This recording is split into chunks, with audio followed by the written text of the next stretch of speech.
Welcome back to CMA Telugu. So CMA తెలుగులో మనం spoken English classes అనేవి స్టార్ట్ చేస్తున్నామండి ఈరోజు నుంచి. సో మనకి ఏ లాంగ్వేజ్లో అయినా సరే మనం స్టార్టింగ్ బేసిక్స్ నుంచి నేర్చుకోవాలి. సో ఇంగ్లీష్లో బేసిక్స్ అంటే ఏంటి? ఫస్ట్ సెంటెన్సెస్ నేర్చుకోవాలి. సో ప్రతి సెంటెన్స్కి ఒక సబ్జెక్ట్ ఉంటుంది. I'm a good girl, he's a good boy, ఇలాంటివన్నీ ఉన్నాయి కదండి. సో ప్రతి సెంటెన్స్లో మనకి ఒక సబ్జెక్ట్ అనేది ఉంటుంది. సో సబ్జెక్ట్ అంటే ఏంటి అనేది ఈరోజు క్లాస్లో మనం నేర్చుకోబోతున్నాం. అండ్ వాట్ ఈజ్ సబ్జెక్ట్ అనేది సో సబ్జెక్ట్స్ గురించి ఈరోజు నేర్చుకోబోతున్నాం. సో సబ్జెక్ట్స్ ఎప్పుడు కూడా రిలేటెడ్ టు పర్సన్ అనమాట. ఒక పర్సన్కి సంబంధించి ఉంటుందండి సబ్జెక్ట్ అనేది. So suppose I'm a good boy అన్నామనుకోండి, ఐఎమ్ ఏ అనేది ఏంటంటే సబ్జెక్ట్, ఆర్ బాయ్ అనేది సబ్జెక్ట్ అనమాట. అంటే ఏంటి? పర్సన్ గురించి చెప్తుంది. ఐఆమ్ అంటే నేను, or he is a boy, he అంటే అతను. సో ఇలా అనమాట. సో సబ్జెక్ట్ ఎప్పుడు కూడా పర్సన్స్ని రిలేటెడ్ చేస్తూ ఉంటుంది. Subject is related to persons అనమాట. మనకి ఇంగ్లీష్లో సెవరల్ టైప్స్ ఆఫ్ సబ్జెక్ట్స్ ఉంటాయి. సో ఐ అనేది ఒక సబ్జెక్టు, వి అనేది ఒక సబ్జెక్టు, యు అనేది ఒక సబ్జెక్టు, హీ అనేది ఒక సబ్జెక్టు, అండ్ ఇట్ అనేది ఒక సబ్జెక్టు, దే అనేది ఒక సబ్జెక్టు. సో ఇలాంటివి సెవరల్ టైప్స్ ఆఫ్ సబ్జెక్ట్స్ ఉంటాయి. సో అవేంటివి అనేది మనం చిన్నగా నేర్చుకుందాం. సో ఫస్ట్ ఏంటి, నా గురించి నేను చెప్పుకుంటున్నాను. So I'm a good girl అంటే ఏంటి? ఇక్కడ ఏంటి సబ్జెక్ట్ ఏంటి అంటే ఐ అనేది సబ్జెక్ట్ అనమాట. సో ఈరోజు మన క్లాస్ సబ్జెక్ట్ గురించి కాబట్టి సో ఐ అనే సబ్జెక్ట్ గురించి అనమాట మనం ఫస్ట్ చెప్పింది. Example, he's a good boy, అతను గుడ్ బాయ్, అతను మంచి బాలుడు, అలా అనమాట. సో సబ్జెక్ట్స్ అనేవి ఎప్పుడు కూడా పర్సన్కి రిలేటెడ్ అయి ఉంటాయండి. Subject is always related to persons అనమాట. అండ్ నెక్స్ట్, పర్సన్స్ అనేవి ఏంటి? మనకి ఇంగ్లీష్లో ఎన్ని పర్సన్స్ ఉన్నాయంటే, మనం బేసిక్గా అయితే మనం జనరల్గా వెబ్ ఫామ్స్ యూజ్ చేసేటప్పుడు కానీ ఏ సిచ్యువేషన్స్లో అయినా సరే, సెంటెన్సెస్లో అయినా సరే ఈ పర్సన్స్ని మనం ఎక్కువగా వాడతాం. I, we, he, she, it, they. So ఈ 6 పర్సన్స్ని వాడతాం. ఈ 6 కాకుండా ఇంకా చాలా పర్సన్స్ ఉన్నాయి. దెమ్ అనొచ్చు, దోస్ అనొచ్చు, దీస్ అనొచ్చు. ఇవన్నీ కూడా సబ్జెక్ట్సే. కానీ మనకి మాత్రం ఇంగ్లీష్ ప్రకారంగా బేసిక్గా మనకున్న పర్సన్స్ అనేవి ఈ 6 అండి. ఫస్ట్ పర్సన్ వచ్చేసరికి ఐ, సెకండ్ పర్సన్ వచ్చేసరికి we, he, she, it, they. I అంటే ఏంటి? అదొక పర్సన్ అనమాట. ఐ అంటే నేను, వి అంటే మనము, హీ అంటే అతను, షీ అంటే ఆమె, ఇట్ అంటే అది లేకుంటే ఇది. ఇట్ అంటే టూ టైప్స్లో వాడచ్చు. అది అని చెప్పేటప్పుడు వాడచ్చు it is or this is అనమాట. ఇట్ ఈజ్ అంటే అది ఇది ఎలా అయినా వాడచ్చు అనమాట. సో ఐ అనేది ఒక సబ్జెక్ట్, దే అంటే వారు, వాళ్ళందరూ, ఎలా అయినా వాడచ్చు. సో పర్సన్స్ అనేవి ఇవన్నమాట. Persons maybe I, we, he, she, it, they. Persons అనేవి ఇవన్నమాట. సో సబ్జెక్ట్ ఎప్పుడు కూడా పర్సన్కి రిలేటెడ్ అయి ఉంటుంది. పర్సన్ గురించి డిస్క్రైబ్ చేస్తూ అయినా చెప్పొచ్చు, ఆర్ పర్సన్ గురించే చెప్పొచ్చు. సో పర్సన్స్ అనేవి 6 టైప్స్ అనమాట ఇంగ్లీష్లో బేసిక్గా. I, we, he, she, it, they. So ఇవన్నీ కూడా మనకి పర్సన్స్ అనమాట. సో ప్రతి పర్సన్ కూడా ఒక సెంటెన్స్లో ఉంటుంది. అంటే సబ్జెక్ట్ అంటాం అనమాట దాన్ని. ఒక సెంటెన్స్లో సబ్జెక్ట్ ఉంటుంది, వర్బ్ ఉంటుంది, ఆబ్జెక్ట్ ఉంటుంది. సో సబ్జెక్ట్ ఏంటి అంటే పర్సన్స్ అనమాట. పర్సన్స్ ఎవరు అంటే వీళ్ళు. నా గురించి నేను చెప్పుకోవచ్చు, లేకుంటే అతని గురించి చెప్పొచ్చు, ఆమె గురించి చెప్పొచ్చు, వారి గురించి, దాని గురించి, దీని గురించి ఎలాగైనా చెప్పొచ్చు. సో ఈ పర్సన్స్ అన్నిటినీ యూజ్ చేసి మనం ఒక సెంటెన్స్ అనేది ఫామ్ చేస్తాం అన్నమాట. సో పర్సన్స్ అనేది one of the subject. And next, subjects అనేవి ఇంకా డీటెయిల్గా చెప్పాలి అంటే, ఐ అంటే నేను ఆర్ నాకు, అంటే నాకు సంబంధించింది ఏదైనా సరే ఉంటే నేను అంటాను, అంటే ఐ ఆర్ ఐ యామ్ అంటాను. సో ఐ అంటే నేను, నాకు, రిలేటెడ్ టు సెల్ఫ్ అనమాట. నా గురించి నేను చెప్పుకునేదాన్ని ఐ అంటాను. అంటే ఎవరి సెల్ఫ్ గురించి వాళ్ళు చెప్పుకునేటప్పుడు ఐ ఆర్ ఐ యామ్ అని యూజ్ చేసి పలుకుతారనమాట. నెక్స్ట్ వచ్చేసి వి అంటే మేము, మనము. అంటే ఒక పర్సన్ కంటే ఎక్కువ పర్సన్స్ ఒక గ్రూప్గా కలిసి ఉన్నారనుకోండి, మేము ఆర్ మనము అంటాం. మనమందరం కలిసి పిక్నిక్కి వెళ్దాం, మేమందరం కలిసి అక్కడికి వెళ్తున్నాం, మేమందరం కలిసి చర్చికి వెళ్తున్నాం, మేమందరం కలిసి టెంపుల్కి వెళ్తున్నాం. సో ఇక్కడ ఏంటి, మేము అనేది, వి అనేది సబ్జెక్ట్ అనమాట. సో ఇది ఎప్పుడు కూడా మోర్ దాన్ వన్ పర్సన్ ఉన్నప్పుడు వి అంటాం అనమాట. అండ్ యు అంటే నీకు, మీకు, ఆర్ రెస్పెక్ట్గా చెప్పాలంటే మీరు, వారు, అలా అనమాట. యు అంటే నీకు.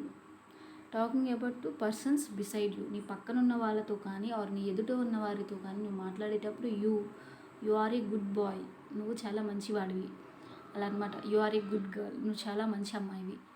సో ఎప్పుడు కూడా యు అనేది ఎదుటి ఉన్న పర్సన్స్ గురించి మాట్లాడేటప్పుడు యు అని మెన్షన్ చేస్తూ మాట్లాడతాం. అండ్ నెక్స్ట్ హీ అంటే ఎప్పుడు కూడా మేల్ జెండర్, అంటే ఏంటి, మగవారికి సంబంధించింది హీ అంటామన్నమాట. సో హీ అనేది ఎప్పుడు కూడా రిలేటెడ్ టు మేల్ అనమాట. అంటే ఏంటి, జెండర్ గురించి మాట్లాడుకునేటప్పుడు. సో జెండర్ ప్రకారంగా చెప్పేటప్పుడు హీ అంటాం. He is an intelligent boy, అంటే ఏంటి, అతను చాలా తెలివైన వాడు. సో హీ అంటే అతను ఆర్ అతడు, మర్యాదగా చెప్పాలంటే అతను అని చెప్తాం. ఆర్ అలా కాకుండా మామూలుగా చెప్పాలి అంటే, క్యాజువల్గా చెప్పాలి అంటే అతడు అని చెప్తాం అనమాట. సో హీ ఎప్పుడు కూడా related to male guy. And she అంటే ఆమె. సో షీ ఎప్పుడు రిలేటెడ్ టు ఫీమేల్ వన్ అనమాట. అంటే ఏంటి, ఆడవారి గురించి చెప్పేటప్పుడు షీ అంటాం ఆర్ హర్ అంటాం. సో అలా అనమాట. షీ అంటే ఆమె.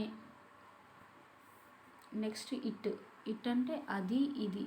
So it is a good one, it is a good to see you, it is good to see you. So it అనేది అది, ఇది అనమాట. అది, ఇది అని మామూలుగా తెలుగులో చెప్పాలంటే దాని మీనింగ్ అది, ఇది. సో ఇక్కడ ఏంటి, ఒక వస్తువు గురించి మాట్లాడుకునేటప్పుడు ఇట్ ఈజ్ అని అంటాం ఆర్ ఇట్ అంటాం. సో సబ్జెక్ట్స్ అనేవి ఈ కొన్ని అనమాట. మనం బేసిక్గా 6 చెప్పాం కదండి. సో ఈ 6 సబ్జెక్ట్స్ ఏంటి అంటే I, we, he, she, it, they. So ఇవన్నీ కూడా సబ్జెక్ట్స్ అనమాట. ఇంకొకలా చెప్పాలి అంటే ఇవన్నీ కూడా పర్సన్స్ అనమాట. ఒక్కొక్కటి ఒక్కొక్క టైప్ అనమాట. తన గురించి తాను చెప్పుకునేది ఐ అంటాం, మనందరి గురించి చెప్పేది వి అంటాం, అండ్ వారందరి గురించి చెప్పేది దే అంటాం ఆర్ దెమ్ అంటాం.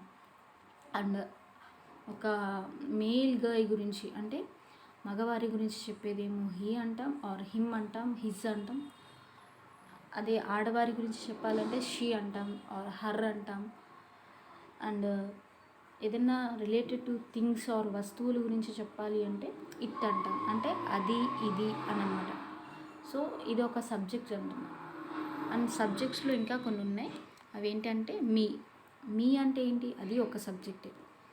సో ఐ అంటే నాది, నాకు అంటాం, నేను ఆర్ నాకు అంటాం కదా. మీ అంటే నాతో. అండ్ అస్ అంటే మాతో. అంటే మీ అనేది ఎప్పుడు కూడా రిలేటెడ్ టు సింగిల్ గాయ్ అనమాట. ఒక పర్సన్ గురించి చెప్పేది మీ అంటాం. నా గురించి నేను చెప్పుకుంటున్నాను, సో మీ. అండ్ వారందరి గురించి ఆర్ మనందరి గురించి చెప్తున్నాను, అజ్ అంటాం. సో ఇవి కూడా సబ్జెక్ట్సే, కానీ ఇవి ఇర్రెగ్యులర్ సబ్జెక్ట్స్ అనమాట. ఇవి రెగ్యులర్గా వాడం. ఇవి అనుకోండి subjects I, we, he, she, it, ఇవన్నీ కూడా ఈ 6 సబ్జెక్ట్స్ అనుకోండి రెగ్యులర్గా వాడతాం. And me, us, them, those ఇవన్నీ కూడా సబ్జెక్ట్సే, కానీ ఇవి అప్పుడప్పుడు వాడతాం. సో ఎగ్జాంపుల్స్ వచ్చేసి సబ్జెక్ట్ గురించి, examples to a subject. I lost my pen yesterday. So ఇక్కడ ఏంటి సబ్జెక్ట్ అంటే ఐ అనేది సబ్జెక్ట్, నేను నా పెన్ను పోగొట్టుకున్నాను. సో దీంట్లో నేను అనేది సబ్జెక్ట్ అనమాట. I lost my pen. So ఇక్కడ ఏంటి, పెన్ అనేది subject. Next I learn English my self. నేను నా అంతటా నేనే ఇంగ్లీష్ నేర్చుకుంటున్నాను. సో ఇక్కడ ఏంటి, మై సెల్ఫ్ అనేది ఆబ్జెక్ట్ అవుతుంది అండ్ ఐ అనేది సబ్జెక్ట్ అవుతుంది అనమాట. ఏంటి, నేను అని అంటున్నాను కదా, నేను నా అంతటా నేను ఇంగ్లీష్ నేర్చుకుంటున్నాను. మై సెల్ఫ్ అంటే నా కోసం నేను ఇంగ్లీష్ నేర్చుకుంటున్నాను. So I learn English my self. So ఇక్కడ ఐ అనేది సబ్జెక్ట్ అనమాట. Next I forgot an answer to a question in an exam. So ఎగ్జామ్లో నేను ఒక ఆన్సర్ మర్చిపోయాను. ఏంటి, ఎగ్జామ్లో క్వశ్చన్స్ ఉంటాయి, ఆన్సర్స్ ఉంటాయి. సో ఆన్సర్స్ రాయాలన్నమాట. క్వశ్చన్స్ ఉంటే ఆన్సర్స్ రాయాలి. సో ఒక ప్రశ్నకి నేను ఆన్సర్ మర్చిపోయాను. సో ఇక్కడ ఏంటి, I forgot an answer to a question in an exam. So ఇక్కడ ఏంటి సబ్జెక్ట్ అంటే ఐ అంటే నేను అనేది ఇక్కడ సబ్జెక్ట్ అనమాట. సో ఇక్కడ ఎగ్జాంపుల్స్లో ఐ అనేది సబ్జెక్ట్. సో ఇక్కడ ఇంకొకటి ఏంటంటే ఎగ్జాంపుల్స్ టు ఏ సబ్జెక్ట్. ఇంకోటి ఏంటి, ఇంకొక సబ్జెక్ట్కి సంబంధించి ఎగ్జాంపుల్స్ అన్నమాట. We have to go to the school. మనం అందరం స్కూల్కి వెళ్ళాలి. దీంట్లో ఏంటి సబ్జెక్ట్ అంటే వి అనేది సబ్జెక్ట్ అనమాట. And we will go to the party. మనం పార్టీకి వెళ్ళాలి ఆర్ మనం పార్టీకి వెళ్దాం అంటే ఏంటి, ఇక్కడ వి అనేది సబ్జెక్ట్ అనమాట. ఇక్కడ మనం అనేది సబ్జెక్ట్. నెక్స్ట్ వచ్చేసి ఎగ్జాంపుల్స్ టు ఏ సబ్జెక్ట్. ఇది ఏ సబ్జెక్ట్ గురించి అంటే దే అనే సబ్జెక్ట్ గురించి ఉన్న ఎగ్జాంపుల్ అనమాట. They can speak English. వాళ్ళు ఇంగ్లీష్ మాట్లాడుతున్నారు ఆర్ వాళ్ళు ఇంగ్లీష్ మాట్లాడతారు. సో ఇక్కడ సబ్జెక్ట్ ఏంటంటే దే అనేది సబ్జెక్ట్ అనమాట. ఈ ఎగ్జాంపుల్లో దే అనేది మనకి subject. Next they are doing work great. వాళ్ళు వాళ్ళ పనిని బాగా చేస్తున్నారు, వాళ్ళ వర్క్ని వాళ్ళు బాగా చేస్తున్నారు. సో ఇక్కడ వాళ్ళు అనేది మనకి సబ్జెక్ట్. అంటే దే అనేది ఇక్కడ మనకి సబ్జెక్ట్ అనమాట. ఈ ఎగ్జాంపుల్లో they are doing work great. వాళ్ళ పనిని వాళ్ళు బాగా చేస్తున్నారు. సో వాళ్ళు అనేది ఇక్కడ సబ్జెక్ట్, దే అనేది ఇక్కడ సబ్జెక్ట్. అండ్ నెక్స్ట్ ఇంకొకటి he is a good boy. అతను చాలా మంచి వ్యక్తి ఆర్ అతను చాలా మంచి బాలుడు. ఇక్కడ ఏంటి సబ్జెక్ట్ అంటే హీ అనేది మనకి subject. He is very strict at work అంటే ఏంటి, అతని పని దగ్గర చాలా స్ట్రిక్ట్గా ఉంటాడనమాట. సో ఇక్కడ he is strict at work అంటే హీ అనేది మనకి సబ్జెక్ట్ అనమాట. అండ్ లాస్ట్ వచ్చేసరికి he is waiting for someone. అతను ఎవరి కోసమో ఎదురు చూస్తున్నాడు. సో ఇక్కడ ఏంటి, హీ అనేది మనకి సబ్జెక్ట్ అనమాట. అతను, హీ అంటే అతను. So he is waiting for someone. అతను ఎవరి కోసమో వెయిట్ చేస్తున్నాడు, ఎదురు చూస్తున్నాడు. సో హీ అనేది మనకి subject. And she is so cute అంటే ఏంటి, ఆమె చాలా బాగుంది. ఇక్కడ ఏంటి సబ్జెక్ట్ అంటే షీ అనేది మనకి సబ్జెక్ట్ అనమాట. ఆమె, షీ అంటే ఆమె మనకి ఇక్కడ subject. She is watching movies. ఆమె సినిమాలు చూస్తుంది. ఇక్కడ ఏంటి, షీ అనేది మనకి సబ్జెక్ట్. She is intelligent. ఆమె చాలా తెలివైనది. సో ఇక్కడ ఏంటి సబ్జెక్ట్ అంటే మనకి షీ ఈజ్ ఇంటెలిజెంట్ అనేది మనకు ఆబ్జెక్ట్ అవుతుందన్నమాట. Next example to a subject. It is a beautiful day. ఇది చాలా అందమైన రోజు. So it is or it అనేది మనకి ఇక్కడ సబ్జెక్ట్ అనమాట. ఇక్కడ ఏంటి, అది ఇది అనమాట. ఇట్ అంటే అది ఇది. So it is a beautiful day. ఇది చాలా అందమైన రోజు. So it is good to see you. ఇది చాలా మంచి విషయం నిన్ను చూడటం. సో ఇక్కడ ఇది అనేది ఏంటి, ఇట్ అనేది సబ్జెక్ట్ అనమాట. It is easy to judge a person by not knowing the fact. అంటే ఏంటి, ఇక్కడ ఏంటి, ఇది చాలా సులభమే ఒక వ్యక్తిని అయినా జడ్జ్ చేయటం నిజమేంటో తెలియకుండా. అంటే ఏంటి, నిజం తెలియకుండా ఒక వ్యక్తిని మనం జడ్జ్ చేస్తున్నాం.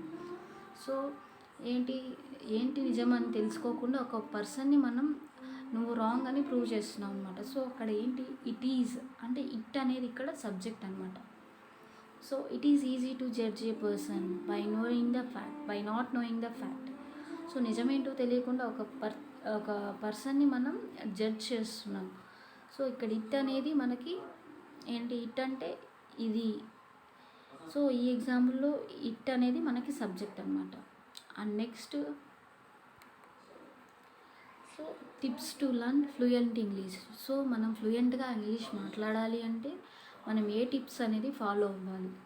So first listening.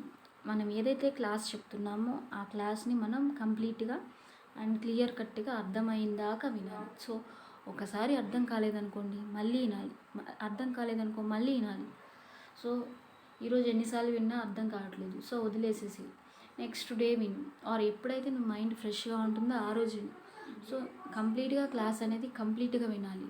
ఇంగ్లీష్ అనేది రావాలి అంటే, ఫ్లూయెంట్గా రావాలి అంటే ఫస్ట్ నువ్వు గ్రామర్ తెలుసుకోవాలి. సో గ్రామర్ కానీ ఏదైనా సరే స్పోకెన్ ఇంగ్లీష్ కానీ తెలుసుకోవాలి అంటే ఫస్ట్ నువ్వు వినాలి. సో ఫస్ట్ మనకి ఏంటి ఉండాలి టిప్ అంటే, ఇంగ్లీష్ మాట్లాడాలంటే ఫ్లూయెంట్గా నీకు ఏం టిప్స్ అవసరం అంటే ఫస్ట్ నువ్వు వినాలి, లిజనింగ్ స్కిల్స్ ఉండాలి ఫస్ట్. తర్వాత ఏంటి, గ్రామర్ తెలిసి ఉండాలి. సో గ్రామర్ అనేది మనం నేర్చుకోవటం ఇప్పుడే స్టార్ట్ చేసాం. సో చిన్న చిన్నగా మనం నేర్చుకుంటూ ఉంటాం. సో ఎవ్రీడే ఏదైతే మనం గ్రామర్ నేర్చుకున్నామో అది మళ్ళీ రివైజ్ చేసుకోవాలి. సో ఫస్ట్ జాగ్రత్తగా వినాలి, తర్వాత గ్రామర్ కూడా బాగా నేర్చుకోవాలి. అండ్ ఏదైతే గ్రామర్ విన్నామో ఆ గ్రామర్ని మనం నోట్స్ మెయింటైన్ చేయాలి. నోట్ అంటే మనం ఒక పేపర్లో కావచ్చు, ఒక బుక్లో కావచ్చు, ఒక పర్టికులర్ నోట్స్ మెయింటైన్ చేయాలన్నమాట. రన్నింగ్ నోట్స్ అనేది యూజ్ చేస్తూ ఉండాలి. స్పోకెన్ ఇంగ్లీష్ రావాలి అంటే వెంటనే రాదు. సో ఒక్కసారిగా రాదు కాబట్టి చిన్నగా మనం స్లోగా నేర్చుకుంటూ ఉండాలి. సో ఫస్ట్ మనం వినాలి, తర్వాత గ్రామర్ నేర్చుకోవాలి, తర్వాత నోట్స్ రాయాలి. తర్వాత వినేటప్పుడే మనం కొంచెం నేర్చుకుంటాం, ఎగ్జాంపుల్స్ చూస్తాము, మాట్లాడుతుంటాం, గట్టిగా పైకి చదువుతూనే నేర్చుకోవాలన్నమాట. వీడియో క్లాసెస్ చూస్తూ పైకి అంటూ ఉండాలి. అండ్ నెక్స్ట్ ప్రొనౌన్సియేషన్ ఎలాగా, he is a good boy అంటే ఏంటి, మనం చదవటం బాగానే చదువుతున్నాం, ఎవరికైనా ఇంగ్లీష్ చదవటం వచ్చు, కానీ మాట్లాడాలి అంటే ప్రొనౌన్సియేషన్ ఎలా ఉంటుందనేది తెలియాలన్నమాట. సో కొంతమంది ఏంటి గుడ్ బాయ్ అంటే దీర్ఘాలు తీస్తూ రాగాలు తీస్తూ చదువుతారు.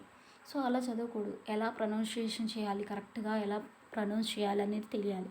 సో ఇంగ్లీష్ మాట్లాడాలంటే మనకి ప్రొనౌన్సియేషన్ కూడా రావాలి. సో ప్రొనౌన్సియేషన్ ఎలా వస్తుందంటే మనం ప్రాక్టీస్ చేయాలి. అండ్ ఇంకా తర్వాత పాయింట్ వచ్చేసేసరికి ప్రాక్టీస్. ఎప్పుడైతే నీకు ఫ్లూయెంట్గా వస్తుందో అప్పుడు దాకా నువ్వు ప్రాక్టీస్ చేస్తూనే ఉండాలి. గ్రామర్ మర్చిపోతున్నావా, మళ్ళీ చూస్తూనే ఉండాలి. క్లాస్ మర్చిపోయామా, మళ్ళీ క్లాస్ ఓపెన్ చేసి క్లాస్ వింటూనే ఉండాలి. క్లాస్ వినాలి, గ్రామర్ వినాలి, అండ్ వాటికి సంబంధించి నోట్స్ అనేది మనకి రెగ్యులర్గా మెయింటైన్ చేస్తూ ఉండాలి. అండ్ ఏదైతే నోట్స్ మెయింటైన్ చేసామో ఆ నోట్స్ని మనం డైలీ చూస్తూ ఉండాలి, చదువుతూ ఉండాలి, ప్రాక్టీస్ చేస్తూ ఉండాలి. సో ప్రాక్టీస్ చేస్తూ ఉంటే మనకి ఇంగ్లీష్ చాలా ఈజీగా వస్తుంది. సో ఫస్ట్ ప్రొనౌన్సియేషన్ కూడా రావాలి అంటే నువ్వు డైలీ ప్రాక్టీస్ చేయాలి. డైలీ ఒక 1 అవర్ పెట్టుకో, ఎక్కువ టైం లేదనుకుంటే డైలీ 1 అవర్ యూజ్ చేయి. ఇంగ్లీష్ మాట్లాడటం కోసం, ఇంగ్లీష్ నేర్చుకోవటం కోసం డైలీ ఒక 1 అవర్ స్పెండ్ చేయి. సో 1 అవర్ కూడా నాకు దొరకట్లేదు, ఒక డేలో నేను ఇంగ్లీష్ నేర్చుకోవాలి అనుకుంటే ఒక హాఫ్ అన్ అవర్ స్పెండ్ చేయి. So half an hour spend చేసి ఏదైతే నోట్స్ రాసుకున్నావో ఆ నోట్స్ని ప్రిపేర్ అవుతూ ఉండు. ఏదైతే నోట్స్ రాసుకున్నావో ఆ నోట్స్ని మళ్ళీ చదువుతూ ఉండు. మళ్ళీ చదివి గట్టిగా చదువుతూ ప్రాక్టీస్ చేయి, ప్రొనౌన్సియేషన్ చేయి. He is a good boy అంటే నీట్గా చదవాలి, అంతేగాని he is a good boy, she is a good girl అని దీర్ఘాలు తీస్తూ చదవకూడదు. సో ప్రొనౌన్సియేషన్ కూడా జాగ్రత్తగా చదవాలి. సో స్టార్టింగ్ నుంచి మనం అన్ని స్టెప్స్ కూడా ఫాలో అవ్వాలన్నమాట ఫ్లూయెంట్గా ఇంగ్లీష్ రావాలి అంటే. సో ఇప్పుడు మనం స్టార్టింగ్లోనే ఉన్నాం. సో ఈరోజే క్లాస్ స్టార్ట్ చేసాం. సో ఈరోజే ఇవన్నీ స్టార్ట్ చేయాలన్నమాట. సరిగ్గా క్లాస్ వినాలి, సరిగ్గా గ్రామర్ వినాలి, అండ్ వాటికి సంబంధించి నోట్స్ సరిగ్గా మెయింటైన్ చేయాలి. అండ్ ఏదైతే ఎగ్జాంపుల్స్ ఇస్తున్నామో ఆ ఎగ్జాంపుల్స్ కాకుండా నీ డే టు డే లైఫ్లో ఏవైతే జరుగుతూ ఉంటాయో విషయాలు, వాటికి సంబంధించి నువ్వు ఇంగ్లీష్లో ఎలా మాట్లాడితే ఈ విషయాలు ఎలా ఉంటాయని చెప్పి నువ్వు ప్రాక్టీస్ చేయాలి. సో అండ్ ప్రాక్టీస్ ఇలా ప్రాక్టీస్ చేస్తూ ఉంటే ఇంగ్లీష్ నీకు వస్తుంది, తప్పకుండా వస్తుంది. 1 మంత్లో వస్తుందని నేను చెప్పను, కానీ ఖచ్చితంగా వస్తుంది. ఇలా నువ్వు ప్రాక్టీస్ చెయ్యి, నీకు ఇంగ్లీష్ వస్తుంది, ఫ్లూయెంట్గా వస్తుంది. ఎవరో పర్సన్ ఇంగ్లీష్ మాట్లాడుతుంటే మన నోరు తెరుచుకొని చూస్తూ ఉంటాం. అలా నేను కూడా మాట్లాడితే బాగుంది, ఇంగ్లీష్ నాకు కూడా వస్తే బాగుంది, నేను ఎందుకు భయపడుతున్నాను, ఇలాంటి క్వశ్చన్స్ ఏం మైండ్లో పెట్టుకోకుండా ప్రిపేర్ అవుతూనే ఉండాలి, ప్రాక్టీస్ చేస్తూనే ఉండాలి. Daily 1 hour, daily half an hour spend చేయండి. ఇంగ్లీష్ ఎందుకు రాదో చూద్దాం. So and next, thanks for watching. Please like, share, subscribe to my channel CMA Telugu. మనకు అన్ని అప్డేట్స్, స్పోకెన్ ఇంగ్లీష్ గురించి అన్ని అప్డేట్స్ మన ఛానల్లో వస్తూ ఉంటాయి. అండ్ ఫాలో అవ్వండి, లైక్ చేయండి, షేర్ చేయండి, సబ్స్క్రైబ్ చేయండి. And thanks for watching.